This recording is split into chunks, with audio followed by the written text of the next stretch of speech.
आज बात करते हैं शुक्रताल की। शुक्रताल ऐसा पवित्र स्थान है जहाँ सुखदेव गोस्वामी ने 5000 साल पहले अभिमन्यु के पुत्र महाराजा परीक्षित को पवित्र श्रीमद् भगवतम पुराण की कथा सुनाई थी।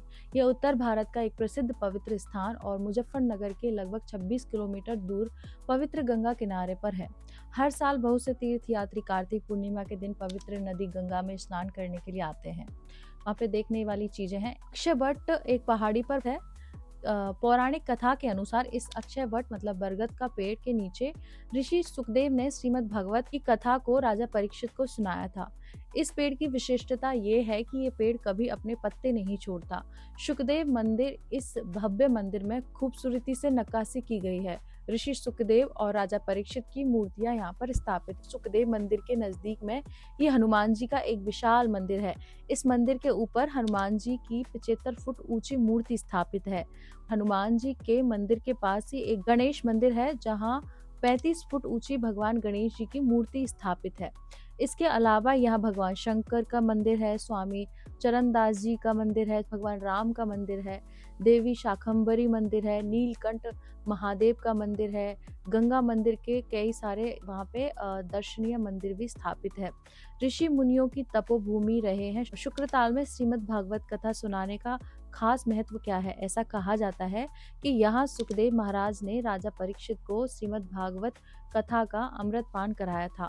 सुखदेव आश्रम में आज भी बीतराग पदम श्री स्वामी कल्याण देव द्वारा स्थापित 5000 वर्षों से भी ज्यादा पुराना बट वृक्ष मौजूद है, जिसकी छाया में बैठकर प्रवचन सुने गए हैं। यहाँ किसी न किसी आश्रम में ज्ञान, भक्ति और वैराग्य की त्रिवेणी श्रीमद् भागवत कथा पर संतों के प्रवचन होते रहते हैं। यूं तो हमारा पूरा देश हमेशा से ऋषि मुनियों की तपोभूमि रहा है, लेकिन इन सभी जगहों में से एक शुक्रताल ऐसा तीर्थ स्थान है जहां देश के हर प्रांत के श्रद्धालुओं की आवाजाही पूरे साल भर लगी रहती है। ऐसा कहा जाता है कि यहाँ सुखदेव महाराज ने राजा परीक्षित को श्रीमद् भागवत कथा का अमृत पान कराया था। सुखदेव आश्रम में आज भी बीतराग पदम श्री स्वामी कल्याण देव द्वारा स्थापित 5000 वर्षों से भी ज्यादा पुराना बट वृक्ष मौजूद है, जिसकी छाया में बैठकर प्रवचन सुने गए थे। यहाँ किसी न किसी आश्रम में ज्ञान, भक्ति और वैराग्य की त्रिवेणी श्रीमद् भागवत कथा पर संतों के प्रवचन होते रहते हैं। इस स्थान पर कथा सुनने का अपना अलग महत्व है। देश में कोई ऐसा संत भागवताचार्य नहीं जिसने यहाँ श्रीमद् भागवत पर प्रवचन नहीं किए। शुक्रताल के महत्व के पीछे की कहानी क्या है? शास्त्र ऐसा कहते हैं कि राजा परीक्षित एक दिन शिकार के लिए निकले। उन्हें जंगल में जोर की प्यास लगी। ये शमीक ऋषि के आश्रम में पहुंचे। तब ऋषि समाधि लगाए बैठे थे। ऐसी अवस्था में राजा की और ध्यान का कोई सवाल ही नहीं था। राजा ने इसे अपना अपमान समझा। उन्होंने वही मृत पड़ा एक सांप ऋषि के गले में डाल दिया। यह जानकारी उनके पुत्र श्रृंगी ऋषि को लगी, तो उन्होंने आश्रम में जाकर देखा कि उनके पिता के गले में मरा सांप पड़ा है। ये देख ऋषि पुत्र क्रोधित हो उठे और उन्होंने शाप दिया, जिसने भी ये दुष्ट कार्य किया है उसी की आज से 7वें दिन सर्पदंश से मृत्यु होगी। राजा को जब ये जानकारी मिली तो उन्होंने घटना के बारे में अपने परिजनों को बताया। राजा ने शाप से मुक्ति के लिए तत्कालीन विद्वानों की सभा बुलाई और उसमें घटना की चर्चा की गई। विद्वानों ने सलाह दी कि वह किसी विद्वान से श्रीमद् भागवत कथा सुने। राजपाट अपने पुत्रों को सौंपकर राजा जंगल में चले गए। वह गंगा के किनारे एक ऊंचे टीले पर बट वृक्ष के नीचे बैठ गए। वहां अनेक ऋषि मुनि भी आ गए। इसी बीच उधर से विचरण करते परमहंस सुखदेव महाराज वहां गए। उन्होंने ऋषि मुनियों के इस प्रकार से एकत्रित होने का कारण जाना। कहते हैं कि उन्हें राजा परीक्षित पर दया आ गई और श्रीमद् भागवत कथा कहने के लिए राजी हो गए। उन्होंने उस बट वृक्ष के नीचे बैठकर श्रीमद् भागवत सुनाई। तभी से यह स्थान एक तीर्थ बन गया, जिसे शुक्रताल के नाम से जाना जाता है। ऐसी मान्यता है कि यहाँ आने वाले तीर्थ यात्रियों को एक साथ कई लाभ मिलते हैं।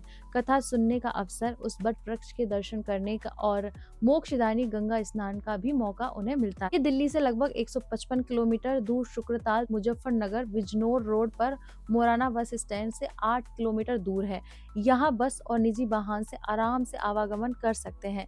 यदि ट्रेन से आना चाहते हैं तो मुजफ्फरनगर तक ट्रेन से, उसके बाद बस या कार से यहाँ पहुँच सकते हैं। वैसे यहाँ हेलीपैड भी है। यहाँ ठहरने के लिए दर्जनों आश्रम हैं जहाँ हर प्रकार की सुविधा उपलब्ध है। इस क्षेत्र के विकास का सारा श्रेय ब्रह्मलीन बीतराग पदम श्री स्वामी कल्याण देव को जाता है। उन्होंने इस तीर्थ स्थल की महत्ता को जन जन तक पहुँचाया। वह यहाँ 1902 में आए और शरीर पूरा होने तक यानी 2015 तक यहीं रहे। उनकी आयु के बारे में ऐसा बताते हैं कि उन्होंने करीब 125 वर्ष का जीवन सफर तय किया। जिस समय स्वामी यहाँ आए तब यहाँ केवल जंगल और जानवरों का राज था। बताते हैं शुरुआत में यहाँ बट वृक्ष के पेड़ के चारों ओर टीन का बाड़ा बनाकर श्रीमद् भागवत सप्ताह हुआ करता था। आज यहाँ 1 दर्जन से भी अधिक आश्रम है। स्वामी कल्याण देव आश्रम में गुरुकुल पद्धति से निःशुल्क पढ़ाई, गौशाला प्रकल्प चलते हैं।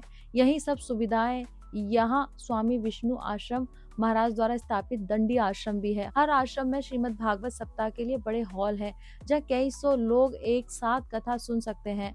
स्वामी कल्याण देव आश्रम के परमाध्यक्ष स्वामी ओमानंद बताते हैं कि कोई दिन ऐसा नहीं जाता जब यहाँ कथाएं नहीं होती। इस क्षेत्र में जो भी विकास दिखाई दे रहा है वह स्वामी कल्याण देव के प्रयासों से संभव हो सका।